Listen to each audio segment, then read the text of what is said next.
नमस्कार दोस्तों, स्वागत है आपका इन्फिनिटी नॉलेज में। तो दोस्तों, अब अगर आपको श्रीलंका जाना है तो वहां पर जाने के लिए आपको चाइनीज़ पासपोर्ट लेना होगा। तो दोस्तों, हुआ कुछ ऐसा है कि कोलंबो पोर्ट एक्ट के तहत चाइना ने पूरी तरीके से श्रीलंका का ये दूसरा पोर्ट भी कब्जा लिया है। एक तरीके से देखा जाए तो ये श्रीलंका के प्रधानमंत्री की सबसे बड़ी गलती होगी आने वाले टाइम के लिए। और श्रीलंका की जो भी विपक्षी पार्टी है, सबने उन्हें बहुत मना किया कि आप ऐसा नहीं कीजिए, लेकिन उन्होंने फिर भी यही कर दिया है। एक तरीके से देखा जाए तो चाइना पूरी तरीके से श्रीलंका को अपना गुलाम बनाना चाहता है और चाइना कहीं ना कहीं इस चीज में सफल होता हुआ भी दिखाई दे रहा है। अब चाइना की साइड से कहा गया है कि इस क्षेत्र में सभी की सभी करेंसी चलेंगी, लेकिन एक तरीके से देखा जाए तो ये सिर्फ चाइना कह ही रहा है, लेकिन ऐसा होना लगभग बहुत मुश्किल है। अब इतने क्षेत्र में चाइनीज करेंसी भी चलेगी और लगभग किसी भी देश की अब वहाँ पर करेंसी भी नहीं चलेगी, क्योंकि चाइना पूरी तरीके से श्रीलंका को अपना गुलाम बनाने में लगा हुआ है।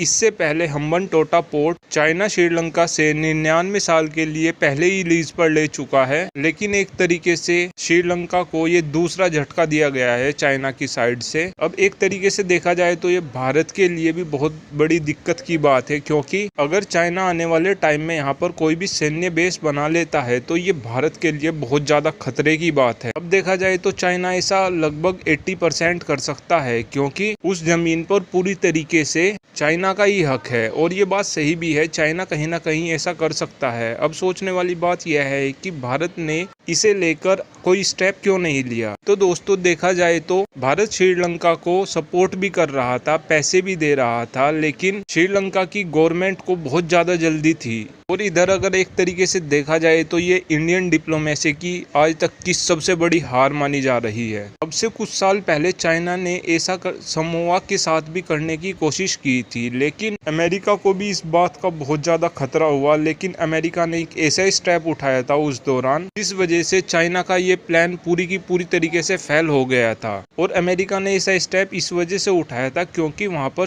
अमेरिका का सबसे आधुनिक हवाई आइलैंड है और हवाई आइलैंड पर अमेरिका के सबसे आधुनिक हथियार रहते हैं। तो वहाँ पर अमेरिका ने समोआ को धमकी दी थी कि अगर आपने ऐसा करने की कोशिश की कि चाइना को यहाँ पर कोई भी पोर्ट बनाने दिया तो आपके लिए अच्छा नहीं होगा। अब सोचने वाली बात यह है कि भारत भी ऐसा बिल्कुल कर सकता था। भारत श्रीलंका पर पूरी तरीके से प्रेशर बनाकर इस डील को कैंसिल भी करा सकता था, लेकिन भारत कहीं ना कहीं इस डील को कैंसिल कराने में पूरी तरीके से फेल हुआ है। Thanks for watching this video. Have a good day.